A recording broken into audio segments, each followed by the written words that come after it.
நிறைய சிஸ்டம் இருக்குது. Digestive system இருக்குது, எக்ஸ்கிரீட்டரி சிஸ்டம் இருக்குது, அண்ட் நர்வஸ் சிஸ்டம் இருக்குது. இந்த சிஸ்டம் எல்லாமே படிக்கிறதுக்கு ஈஸியாக இருக்கிற மாதிரி இருந்தாலும் நிறைய பேருக்கு கொஞ்சம் கஷ்டப்படுற சப்ஜெக்டு நர்வஸ் சிஸ்டம். இந்த நர்வஸ் சிஸ்டம் ஏன் கஷ்டப்படுறதுன்னா, நிறைய சென்டர்ஸ் இருக்குது, நிறைய கனெக்ஷன்ஸ் இருக்குது. ஒரு பெரிய பில்டிங்கில் ஒரு எலக்ட்ரிக்கல் சர்க்கியூட்ஸ் எப்படியெல்லாம் போடணுமோ, எப்படியெல்லாம் கனெக்ட் பண்ணணுமோ, அந்த அளவுக்கு ஒரு ஒயர்டு சிஸ்டம் மாதிரி தான் இந்த நர்வஸ் சிஸ்டம். சென்டர்னு ஒன்று இருக்குது, அதை நம்ம பிரெயின் எடுத்துக்கலாம். அதுலேருந்து வர இன்ஃபர்மேஷன்ஸ் ஸ்பைனல் கார்டு, அதுலேருந்து ஒரு எக்ஸ்டென்ஷன். பிரெயினுக்கு இன்ஃபர்மேஷன் கொண்டு போகிற நர்வ்ஸ் இருக்குது. பிரெயின்லேருந்து எல்லா உறுப்புகளுக்கும் அனுப்புகிற நர்வ்ஸும் இருக்குது. பிரெயினுக்கு கொண்டு போகிறது சென்சரி அப்படிங்கிறோம், சில சென்சேஷன்ஸை கொண்டு போகுது. பிரெயின் அதை ப்ராசஸ் பண்ணி நீ இந்த வேலையை செய் அப்படின்னு ஒரு மெசேஜை அனுப்புது. அதை மோட்டார் அப்படிங்கிறோம். அந்த நர்வ்ஸ் மோட்டார் நர்வ்ஸ் அப்படிம்போம். மோஸ்ட்லி அது ஒரு கிளாண்டுக்கோ இல்லை ஒரு மசில்ஸ்க்கோ சப்ளை பண்ணும். கிளாண்டுனா சுரக்க ஆரம்பிக்கும், அப்படி இல்லை மசில்னா சுருங்கி விரியறதுக்கு ஒரு மெசேஜ் கிடைக்கும். இப்போ பிரெயின், அதுக்கு கீழே ஸ்பைனல் கார்டு, அந்த ஸ்பைனல் கார்டிலிருந்து வெளியில் வரக்கூடிய நர்வ்ஸ். இந்த நர்வ்ஸ் பிரான்ச் ஆகி ஒவ்வொரு பார்ட்டுக்கும் சப்ளை பண்ணுது. சரி, இதெல்லாம் புரிஞ்சுக்கலாம் அப்படின்னு படிக்க ஆரம்பித்து ஓரளவுக்கு புரியும் பொழுது பார்த்தீங்கன்னா, நடுவில் இன்னொன்று வரும், ஆட்டோனாமிக் நர்வஸ் சிஸ்டம் அப்படின்னு. ஸோ சென்ட்ரல் நர்வஸ் சிஸ்டம் அப்படிங்கிறது இந்த பிரெயின், ஸ்பைனல் கார்டு. அந்த ஸ்பைனல் கார்டிலேருந்து வெளியில் வரக்கூடிய நர்வ்ஸ், இதை கம்ப்ரைஸ் பண்ணுறது பெரிஃபரல் நர்வஸ் சிஸ்டம் சொல்லலாம். அடுத்தது ஆட்டோனாமிக் நர்வஸ் சிஸ்டம். இந்த டிவிஷன்ஸ், 3 டிவிஷன்ஸ் இருக்குது. இதில் ஆட்டோனாமிக் நர்வஸ் சிஸ்டம்ங்கிறது வந்து நம்ம கண்ட்ரோலில் இல்லாத உறுப்புகளை அதனுடைய கண்ட்ரோலில் வச்சு எல்லா டெசிஷனும் நம்ம பாடி உள்ளுக்குள்ளே எடுத்துக்கும். நம்ம எடுக்கிற டெசிஷனே கிடையாது. அதில் நம்ம திங்கிங்கோ இல்லை நம்ம நினச்சி செய்ய வேண்டிய விஷயங்களோ எதுவுமே கிடையாது. தானாக நடக்கிற விஷயங்களை தான் ஆட்டோமேட்டிக்காக நடக்கிறதுனால அதை ஆட்டோனாமிக் நர்வஸ் சிஸ்டம் வச்சு. இப்போ வெரி ரீசெண்டாக நிறைய பார்க்குறேன்னு, நிறைய நர்வஸ் சம்மந்தப்பட்ட விஷயங்கள் நிறைய பேர் பேசுகிறாங்க. அதில் ஒரு முக்கியமான விஷயம், பல வியாதிகள்னால எப்படி இந்த நர்வஸ் சிஸ்டம் அஃபெக்ட் ஆகுது அப்படிங்கிறத பற்றி பேசும்பொழுது, ஒன்று சுகர், டயபெட்டிஸ், சர்க்கரை அதிகமாக இருக்கிறதுனால கூட நரம்புகளுடைய பாதிப்பு.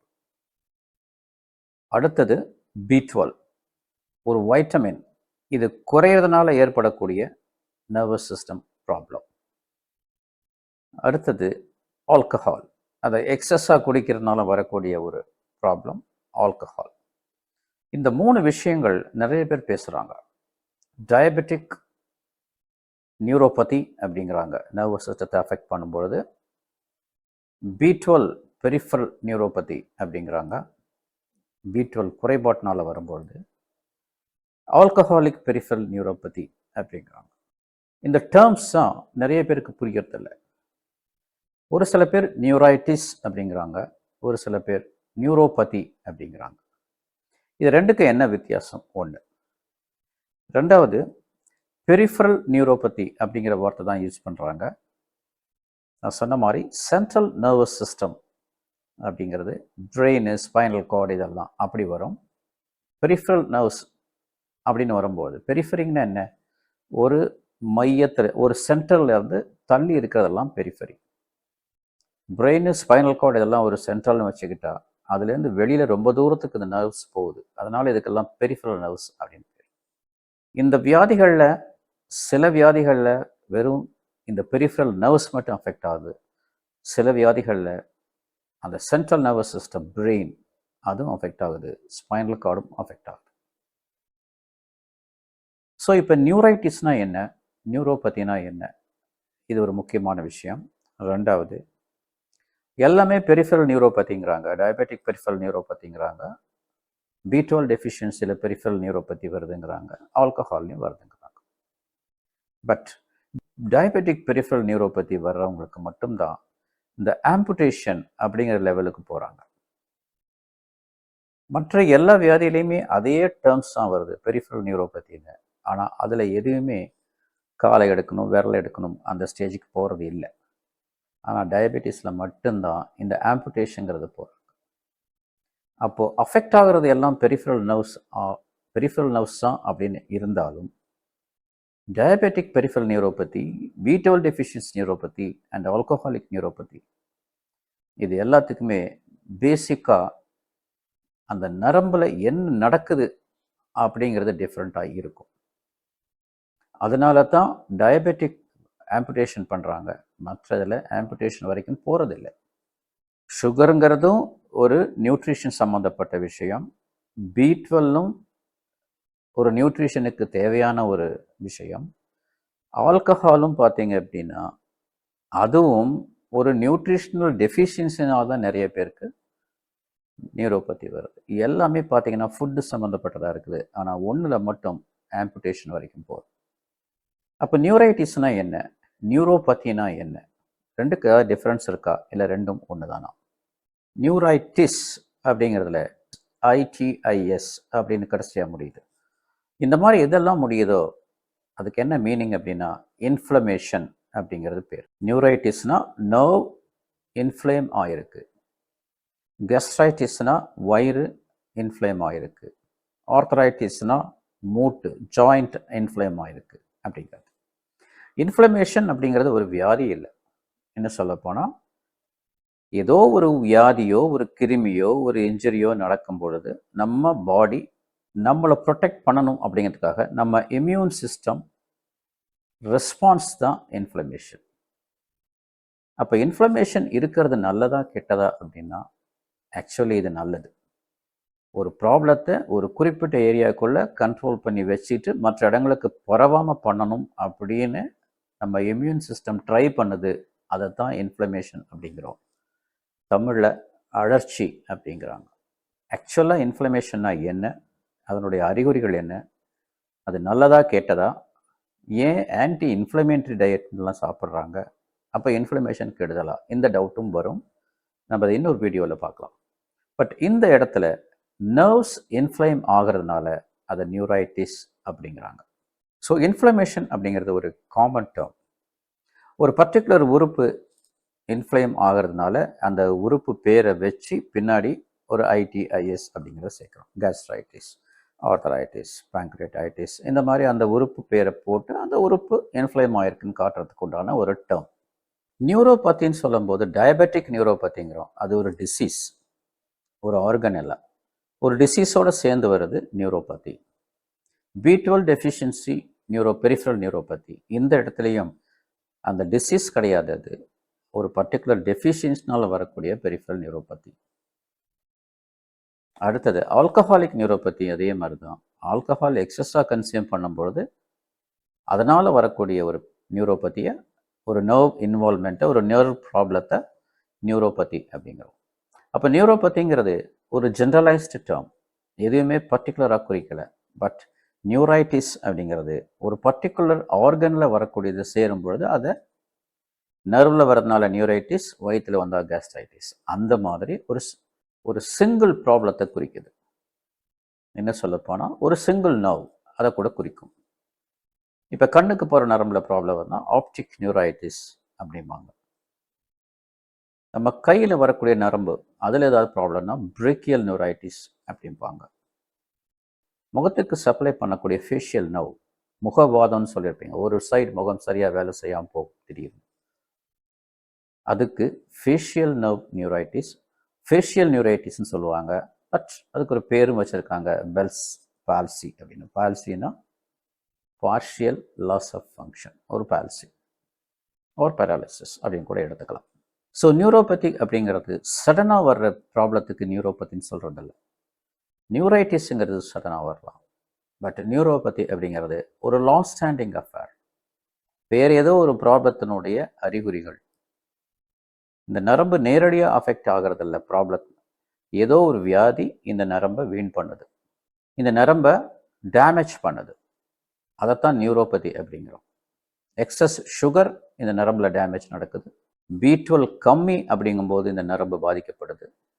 ஆல்கஹால் அதிகம்ங்கும்போது இந்த நரம்பு பாதிக்கும். நியூரைட்டிஸ் அப்படிங்கிறது மோஸ்ட்லி அதுவாகவே சரியாக போக சான்சஸ் இருக்குது. என்னத்தினால அது வந்ததோ அதை பொறுத்து அது தானாகவே சரியாக போக சான்சஸ் இருக்குது.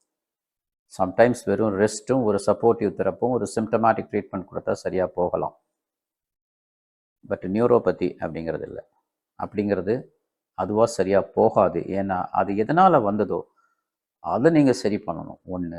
ரெண்டாவது, அதை நீங்கள் ஃபுல்லாக சரி பண்ணினாலும் டேமேஜ் ஆன இந்த விஷயம், இந்த நரம்புகள் பழைய நிலைமைக்கு போகுமோ அப்படிங்கிறது we are not very sure about it. Diabetic neuropathy அப்படின்ற ஒரு விஷயம் வந்துச்சு அப்படின்னாலே அது எவ்வளவு நாளைக்கு அந்த ஸ்டேஜில் இருந்தது, அதனுடைய ரியல் எஃபெக்ட் என்ன, அந்த நரம்பு எவ்வளவு பாதிக்கப்பட்டிருக்கு, அதை பொறுத்து தான் நீங்கள் டயபெட்டிக்கை கண்ட்ரோல் பண்ணாலும் இந்த நரம்பு சரியாக வருமா அப்படிங்கிறது சொல்ல முடியாது. பட் நீங்கள் கேட்கலாம், அப்போ நிறைய மருந்து எழுதி கொடுக்குறாங்களே இந்த கால் எரிச்சல், கால் மரமரப்பு, இதெல்லாம் வேலை செய்யுமான்னா நிச்சயமாக இல்லை. அதெல்லாம் உங்களுடைய அறிகுறியை சரி பண்ணுறது. வலி இருந்தால் வலிக்கு ஒரு மருந்து, வலி தெரியாமல் இருக்க மருந்து. எரிச்சல் இருந்தால் அந்த எரிச்சலை மறைக்கிறதுக்கு ஒரு மருந்து. அந்த நரம்பு மறுபடியும் வளருமா அப்படின்னா, ஒரு நரம்பு முழுசாக வீணாக போச்சு அப்படின்னா அது மறுபடியும் பழைய நிலைமைக்கு போகாது. நியூரோபதிக்கு இந்த மாதிரி க்ரானிக் டிசீசஸ் அப்படின்னு பார்த்தோம். நியூரைட்டிஸுக்கு காரணம் என்ன இருக்கலாம்? காசஸ். ஒன்று இன்ஃபெக்ஷன். அது வைரஸாக இருக்கலாம், பாக்டீரியா இருக்கலாம், எது வேணாலும் இருக்கலாம். ஒரு இன்ஃபெக்ஷனால் வரக்கூடியது. ரெண்டாவது இன்ஜுரி. ஒரு நரம்பு மேலே ஒரு அடிபடுது, அது ஒரு பிளண்ட் இன்ஜுரியாக இருக்கலாம். ஸோ அந்த நர்வை பாதுகாத்துக்கிறதுக்கு இன்ஃப்ளமேஷன் நடக்குது, நியூரைட்டிஸ் வருது. கொஞ்சம் ரெஸ்ட் கொடுத்த பிறகு அது நேச்சுரல் ஆகிடுது. ஸோ இன்ஜுரி வரலாம். இதை தவிர ஆட்டோ இம்யூன் டிசீஸ். நம்ம நரம்பு செல்ஸ், அந்த நரம்பில் இருக்கக்கூடிய செல்ஸ் எல்லாம் நம்ம உடம்புனே தெரியாமல் நம்ம இம்யூன் சிஸ்டம் நமக்கு எதிராகவே வேலை செய்கிறது. அதான் ஆட்டோ இம்யூன் டிசீசஸ். இதனாலெல்லாம் நியூரைட்டிஸ் வரலாம். பட் நியூரோபதிங்கிற நான் சொன்ன மாதிரி க்ரானிக் டிசீசஸ். இந்த பதி அப்படிங்கிறதே பார்த்தீங்கன்னா, டயபெட்டிக் எடுத்திங்கன்னா கண்ணில் ஒரு பர்டிகுலர் ஏரியா, விழித்திரை, ரெட்டினா, அதை ரெட்டினோபதி அப்படிங்கிறாங்க. கிட்னி ஸ்பாயில் ஆகுது, அதை நெஃப்ரோபதி அப்படி. Of course neuropathy. ஒரு ஆர்த்ரைட்டிஸ் அப்படிங்கிற ஆர்த்ரோபதின்னு யாரும் சொல்கிறது இல்லை. ஸோ த டிஃப்ரென்ஸ் இப்போ உங்களுக்கு புரியும்னு நினைக்கிறேன். நியூரைட்டிஸுக்கும் நியூரோபதிக்கும் என்ன ரிலேஷன்ஷிப் அப்படின்னா, நியூரைட்டிஸுங்கிறது பர்டிகுலர் இன்ஃப்ளமேஷன், பட் நியூரோபதிக்குங்கிறது அதுக்கு அடுத்த ஸ்டேஜ்னு கூட சொல்லலாம். நியூரைட்டிஸும் அதில் இன்வால்வ் ஆகிருக்கு. இன்ஃபேக்ட் ஆரம்பத்தில் நியூரைட்டிஸாக இருக்கக்கூடிய சில பிரச்சனைகள் தான் நாளடைவில் நியூரோபதியாக மாறுது. நியூரைட்டிஸுங்கிறது ஒரு பார்ட் ஆஃப் நியூரோபதி தான். இனிஷியல் ஸ்டேஜில் நியூரைட்டிஸாக இருக்கிறது நாளாக க்ரானிக்காக இருக்கும்போது நியூரோபதியாக மாறுது. நியூரோபதி அப்படிங்கிறது இன்ஃப்ளமேட்ரி காஸாகவும் இருக்கலாம், நான் இன்ஃப்ளமேட்ரி காஸாகவும் இருக்கலாம். பட் நியூரைட்டிஸுங்கிறது ஒன்லி இன்ஃப்ளமேட்ரி காஸ். இதனுடைய கான்சிக்வன்ஸ் பார்த்தீங்கன்னா டேமேஜ் ஆகலாம், டீஜெனரேட் ஆகலாம், கடைசியில் டிஸ்ஃபங்க்ஷன் ஆகும். Final stage loss of function. ஒரு நர்வ் இரிட்டபிளாக இருக்குது அப்படின்னா அந்த நர்வை தூண்டாமலே அது எதையாவது ஒரு வேலையை நமக்கு செஞ்சுக்கிட்டே இருக்கும். ஒரு சுடு தண்ணியை காலில் ஊற்றினோம்னா சுடுது அப்படிங்கிறோம். சுடு தண்ணியே ஊற்றாமல் காலில் சூடு இருந்தது அப்படின்னா அந்த நர்வு ஏதோ கஷ்டப்படுதுன்னு அர்த்தம். அதே மாதிரி தான் பாதம் எரிச்சல், கால் எரிச்சல். எனக்கு ஏதோ ஒரு ப்ராப்ளம் இருக்குது, எனக்கு என்ன நடக்குதுன்னு தெரியல, எனக்கு ஏதோ கஷ்டம் இருக்குது, எனக்கு சரியான நியூட்ரிஷன் கிடைக்கல, எனக்கு சரியான ஆக்சிஜன் கிடைக்கல, எனக்கு ஒரு பிளட் சப்ளை நல்லா வரமாட்டேங்குது, இங்கேருந்து ஒரு கழிவுப் பொருள்லாம் வெளியில் போக மாட்டேங்குது, ஏன்னா எனக்கு ரத்த ஓட்டம் கம்மியாக இருக்குது அப்படின்னு ஒரு நரம்பு என்னை கேட்டால் த நர்வ் இஸ் க்ரையிங் ஆக்சுவலி. அதுதான் அவங்களுக்கு பேர்னிங் சென்சேஷன், எரிச்சலாகவும் வலியாகவும் வருது.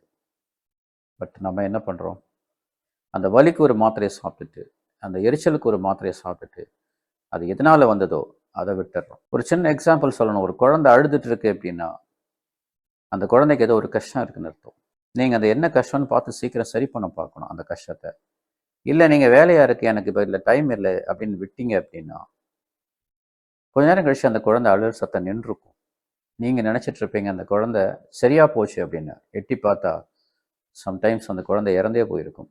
அதே தான் இங்கேயும். அந்த குழந்தை அழுகிறதுக்கு ஈக்குவல் தான் இந்த பேர்னிங் சென்சேஷனும் இந்த pain, numbness, pins or needles, இந்த மாதிரி பெரஸ்தட்டிக்ஸ், பேரஸ்தீசியா, ஆல்டர்ட் சென்சேஷன்ஸ், இது எல்லாம் இது அத்தனையுமே பார்த்தீங்கன்னா சென்சேஷன்ஸ், சென்சரி இம்பல்சஸ். உங்கள் பிரெயினுக்கு போகுது, எரிச்சல் அப்படிங்கிற ஒரு சென்சேஷன் மேலே போகுது, வலிங்கிறது மேலே போகுது, என்னமோ ஊசி குத்துற மாதிரி இருக்குது அது மேலே போகுது. இது எல்லாம் நீங்கள் கண்டுக்காமல் விட்டுடுறீங்க. என்ன பண்ணுறீங்க? இது எல்லாத்துக்கும் ஒவ்வொன்றுக்கும் ஒரு மருந்து சாப்பிட்றீங்க. இது எல்லாத்துக்கும் ஒரு காரணம் சுகர் அப்படிங்கிறத சரியாக கண்ட்ரோல் பண்ணாமல் விட்டுடுறீங்க. அப்புறம் ஒன்று ஃபைன் மார்னிங் அந்த குழந்தை எப்படி இறந்து போகுதோ அதே மாதிரி இந்த நர்வ்ஸ் அதுவும் இறந்து போகுது. நர்வ்ஸ் இறந்தேன்னு என்ன அர்த்தம்? அது ஃபங்க்ஷன் பண்ணுறதை நிறுத்திடுச்சுன்னு அர்த்தம். அதனுடைய ஃபங்க்ஷன் என்ன? உணர்ச்சிகளை மேலே கொண்டு போகிறது. ஃபங்க்ஷன் நிறுத்துச்சு அப்படின்னா எந்த உணர்வும் எனக்கு தெரியாதுன்னு அர்த்தம். கண்டக்ஷன் போச்சு, ஒரு ஏரியாவுக்கு ஃபியூஸ் போச்சுன்னு அர்த்தம். அது இருட்டு தான். அந்த இருட்டுக்கு ஈக்குவல் தான் கடைசியாக நீங்கள் ஃபேஸ் பண்ணுறீங்களா நம்னஸ். கால் மரமரப்பாயிடுச்சு, காலில் உணர்வு தெரியல, செருப்பு போட்டால் கூட தெரியல, புல் தரை மேலே நடக்கிற மாதிரி இருக்குது. இது அத்தனை கம்ப்ளைண்ட்டும் ஒரு ஸ்டேஜுக்கு போகிறீங்க. இப்போ என்ன ஆச்சு? அந்த நரம்பு டெட், கம்ப்ளீட்லி டெட். இதுக்கப்புறம் நீங்கள் ஊசியை போட்டு மாத்திரை என்ன பண்ணாலுமே சரி, ஒரு இறந்தவங்களை எழுப்ப முடியாது. அதனால தான் சொல்கிறேன், நரம்பு வீணாக போச்சுன்னா பழைய நிலைமை கொண்டு வரது கஷ்டம். ஸோ சிம்டம்ஸ்ன்னு பார்த்தீங்கன்னா அஃப்கோர்ஸ் நான் சொல்லிட்டேன், ரெண்டுலேயுமே ஆல்மோஸ்ட் ஒரே மாதிரி சிம்டம்ஸ் தான் இருக்கும். ஒன்று பேர்னிங் சென்சேஷன் இருக்கலாம், பெயின், நியூரைட்டிக் பெயினாக இருக்கலாம். இன்ஃபேக்ட் நியூரைட்டிஸ் அப்படிங்கிறதுனால வரக்கூடிய பெயின் வந்து ஒரு ஷூட்டிங் பெயின், ஒரு ரேடியேட்டிங் பெயின். அந்த நர்வ் எங்கே டிஸ்ட்ரிபியூட் ஆகுதோ அந்த ஏரியாவில் ஒரு பெயின், இந்த மாதிரி பெயின் வரலாம். ஃபார் எக்ஸாம்பிள் சயாட்டிக்கா அப்படின்றது, பிஞ்ச்டு நர்வ் அப்படின்வாங்க. இதெல்லாம் ஒரு இன்ஃப்ளமேஷன்ஸ் தான். இதில் எல்லாம் ஒரு பெயின் வந்து ஒரு எக்ஸ்க்ரூஷியேட்டிங் பெயின் அப்படிப்பாங்க, சும்மா சொல்ல முடியாது, இருக்கும் குடையிற மாதிரி வலிக்குது அப்படிம்பாங்க. இது எல்லாமே நியூரைட்டிக் பெயின் தான். ஸோ பெயின் இருக்கலாம். நம்னஸ், மரத்து போன மாதிரி இருக்குது. திடீர்னு நைட் எந்திரிச்சு பார்த்தா என்னுடைய 2 விரலுக்கு வந்து உணர்ச்சியே இல்லை. அப்போ கொஞ்ச நேரம் கையை ஆட்டின பிறகு அது உணர்வு வர ஆரம்பிக்குது.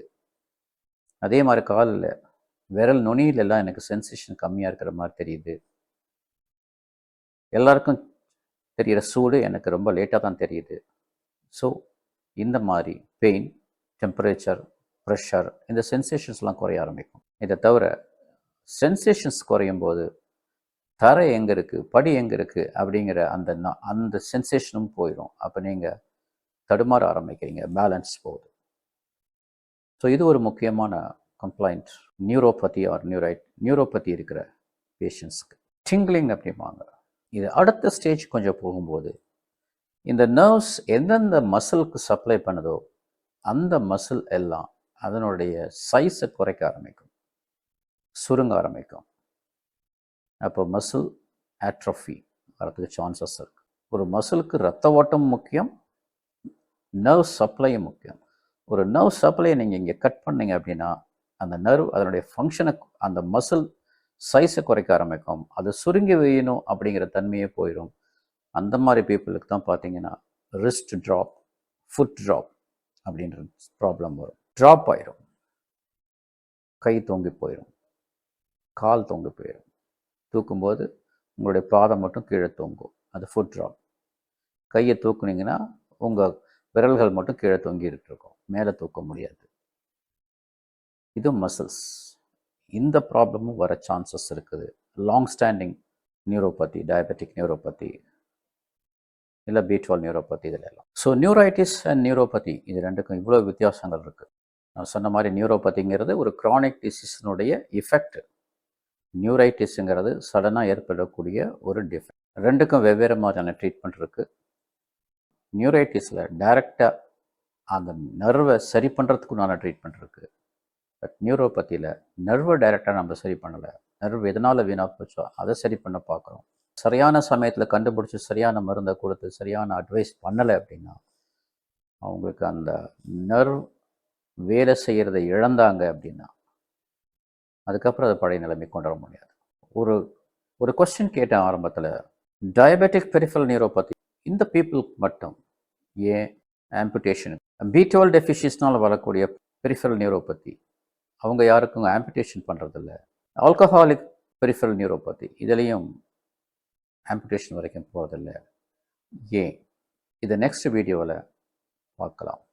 ஸோ ஐ திங்க் இந்த வீடியோவில் உங்களுக்கு நியூரைட்டிஸ் நியூரோபதி இதை பற்றி ஒரு ஒரு ஒரு லிட்டில் ஐடியா கிடைச்சிருக்குன்னு நினைக்கிறேன். இது ஒரு நாலேஜுக்காக மட்டுமல்ல, இதை தெரிஞ்சுக்கிட்டீங்க அப்படின்னா நீங்கள் எப்போ உங்கள் ப்ராப்ளத்தில் இன்டர்ஃபியர் ஆகணும், ஏன் டிலே பண்ணக்கூடாது, பர்மனன்ட் டேமேஜ் வர வரைக்கும் வெயிட் பண்ணக்கூடாது, அப்போ இனிஷியல் பீரியடில் என்னென்ன ப்ராப்ளம், என்னென்ன சிம்டம்ஸ் இருக்கும், அந்த சிம்டம்ஸை உடனடியாக குறைக்க பார்க்கணும். அந்த சிம்டம்ஸ் எதனால் வருதோ அதை இப்போவே சரி பண்ணோம்னா ஒரு பர்மனன்ட் லாஸ், அந்த நர்வை மறுபடியும் குறைக்க வைக்கலாம். குழந்தை அழும்போதே போய் சரி பண்ணணும்.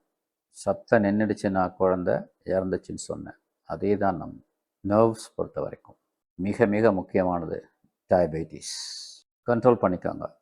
இந்த பெரிஃபரல் நியூரைட்டிஸை அவாய்ட் பண்ணுங்கள். ஒரு ஒஸ்ட் ப்ராப்ளம் இது. காலில் ஐஸ் வாட்டரில் நினச்ச துணியை காலில் சுற்றிக்கிட்டு எங்கிட்ட வந்த பேஷண்ட்ஸ் நிறைய பேர் இருக்காங்க, தாங்க முடியாமல். நைட்டில் காலில் முள்ளு மேலே இருக்கிற மாதிரி ஒரு 100 முள் உங்கள் கால் பாதத்தில் குத்துற மாதிரியான ஒரு ஃபீலிங் இருக்கும். அதை அனுபவிச்சவங்களுக்கு தான் தெரியும். So take it from me. லேசான எரிச்சலும், லேசான அந்த பின்ஸ் அண்ட் நீடில்ஸ், முள்ளு குத்துற மாதிரி, எறும்பு விடுற மாதிரி, பெரஸ்டீசியான்னு சொல்கிறோம் இல்லையா, அந்த ஸ்டேஜ்லேயே போய் டாக்டரை கன்சல்ட் பண்ணி அதை கம்ப்ளீட்டாக க்யூர் பண்ணிக்கோங்க. That's a request. பிகாஸ் அது ஓவர்றதை வேணால் நீங்கள் விதின்னு சொல்லலாம். பட் இது ignorance, unawareness. ஸோ இந்த யூடியூப்பை பார்த்து ட்ரீட்மெண்ட் வச்சுக்காதீங்க, கூகுளை பார்த்து ட்ரீட்மெண்ட் வச்சுக்காதீங்க.